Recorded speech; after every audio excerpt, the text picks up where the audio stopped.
Stop me if you've heard this one. The intelligence community alerts the leading presidential campaigns that Russia is trying to interfere in the upcoming election.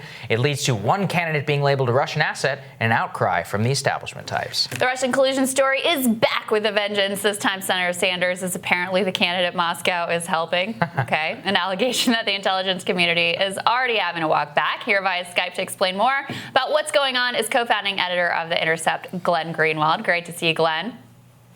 Great to be with you guys. Thanks for having me. Absolutely. All right, so we should tell the audience you agreed to come on the show with one caveat, yes, that we introduce you with the description you provided of our show, which you said was the super perky, radical, trans-ideological, 21st century subversive sequel to the Katie Couric, Matt Lauer Morning Today show in its heyday, minus all that unpleasantness. Right. Which I think you kind of nailed it, to be honest with you. That's who we are, Glenn. Thank you. You're a woman of your word. I appreciate that.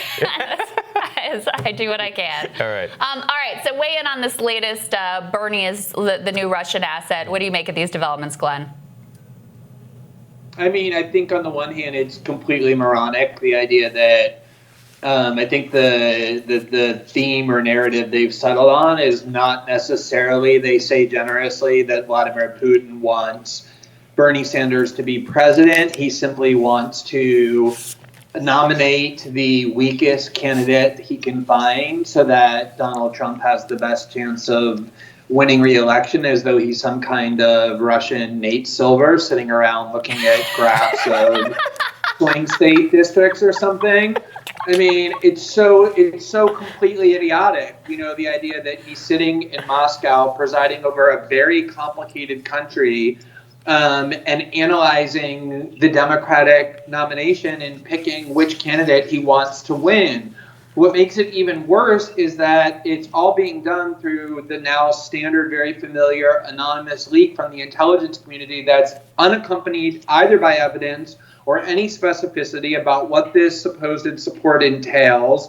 And it really is domestic intelligence interference in our election. It's interference by the CIA and by Homeland Security and by related agencies in our domestic elections, which is infinitely more threatening to our democracy than whatever mischief Russian agencies are primitively doing on Facebook and Twitter. And, the whole story fell apart upon even minimal scrutiny when CNN reported that even the briefing itself went way beyond what the intelligence actually revealed. Right. And Glenn, I mean, this is why you are an authoritative voice on this, is because you also called it out in the similar case whenever we saw the earlier reports about the intelligence briefing that was given to members of Congress about Russian having also now developed a renewed preference, I guess, for President Trump. And it goes to the heart of the Russiagate narrative, which is not only the intelligence community, but as you say, the media's willingness to just parrot whatever their sources tell them without characterizing them. What does it mean for the Russians to develop a preference? Is that even backed up by anything? Right. Well, I mean, so there's so many layers to it, right? So first of all, every country has a preference in every major country's elections for what the outcome ought to be. I mean, I think it's fair to say that the United States has had pretty strong preferences for what the outcome of elections should be in major geostrategically important countries, including Russia, for many decades. So that's hardly surprising that the Russians would have preferences.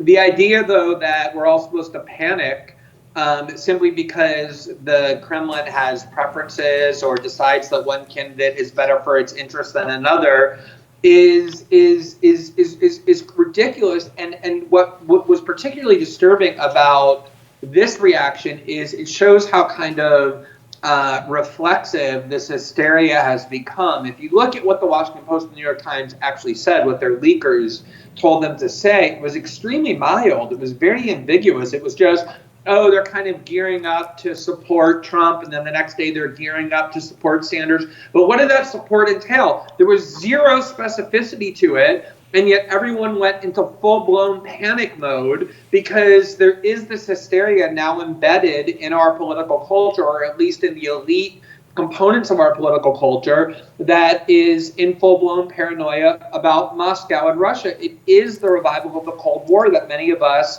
had feared. But I think the really encouraging part is that I do think you see voters completely indifferent to it. I mean, I don't think there was You know, you could find very many Nevadan voters who gave the slightest concern about that narrative because the candidate who was anointed as Putin's favorite ended up winning easily.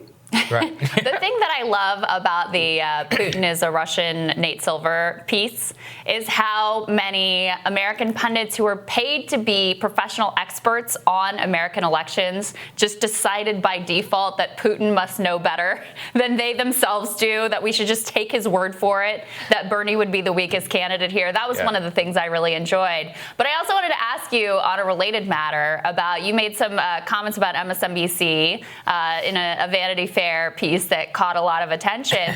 I mean, how are they set up to cover this moment when Bernie Sanders looks very much like he's likely to be the next Democratic nominee? They've spent, years now basically smearing him, deriding him, trying their best to ignore him, tell him to drop out, etc. What is that going to look like? I mean, MSNBC really got exposed over the last couple of weeks, but particularly on the night of the Nevada caucus, because the establishment, really the entire political establishment in the United States, but particularly the establishment wing of the Democratic Party, the DNC, and all of its related institutions, of which MSNBC is all but the official spokesperson of that wing, is in full-blown panic mode. And everybody got to see in real time the mask of MSNBC, to the extent that it hasn't already fully eroded, completely disintegrating. I mean, they were all but crying on the air. I mean, Chris Matthews was the kind of most extreme example, literally equating it to the Nazis overrunning France. That's really, the ethos of MSNBC. That's how they see Bernie Sanders. And so I think that it's actually a positive thing that a lot of people are now realizing that MSNBC isn't just this kind of wayward friend that needs a little bit of readjustment to become a good ally again. They've become an enemy to anybody who wants to fundamentally reshape American politics, and in particular reshape the Democratic establishment, because they are the kind of spearhead of the propaganda of that wing of the party. Mm-hmm. And Glenn, let's focus on that, not just with MSNBC and Bernie, but it's like the amount of damage that they did to themselves with the Russiagate reporting, the staff that they've brought on are institutionally just not, if you buy into that, and if you are one of those people who truly believes in all this nonsense, you're not institutionally equipped to cover American politics today. You're just not. Whenever you have Trump and Bernie in a true populist election in which Russia apparently has a preference for both of these candidates, right?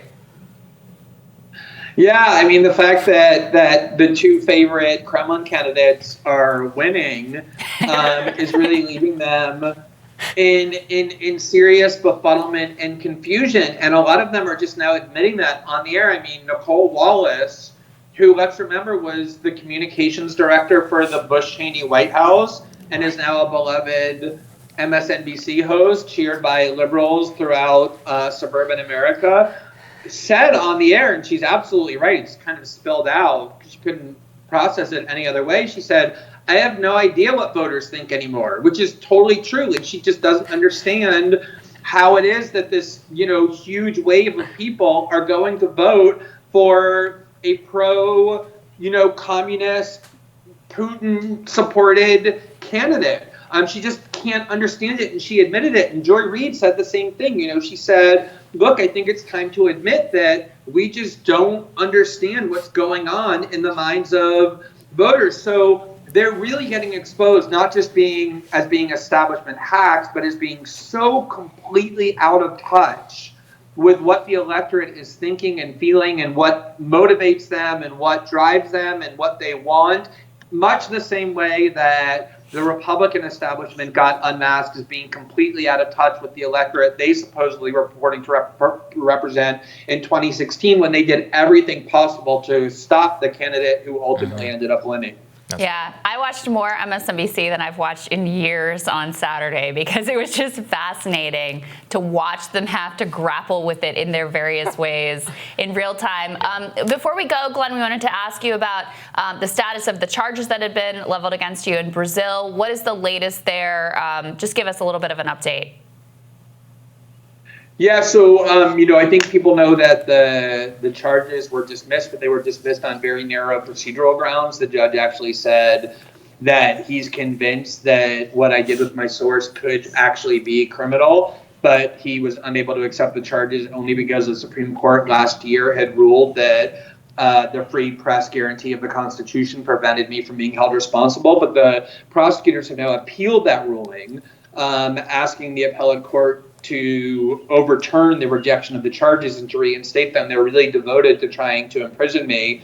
And that's part of why I regard what's going on in London this morning with the Trump administration's attempt to extradite Julian Assange and then prosecute him on very similar theories, namely that if you're a journalist who tries to help your source avoid getting caught, you become a criminal part of the conspiracy. So menacing, because every good investigative journalist does exactly that. And Brazil is still trying to imprison me for working with my source on these stories. Yeah, unbelievable. Well, we stand with you throughout that fight, Glenn. Always. Thank you. Thank you, Glenn. Great to see you. Thank you, guys. Really appreciate it. Thank you, guys. Thanks for having me. Next on Rising, what makes Bernie Sanders so popular to the electorate? We're going to dive into that with Matt Stoller. That's next.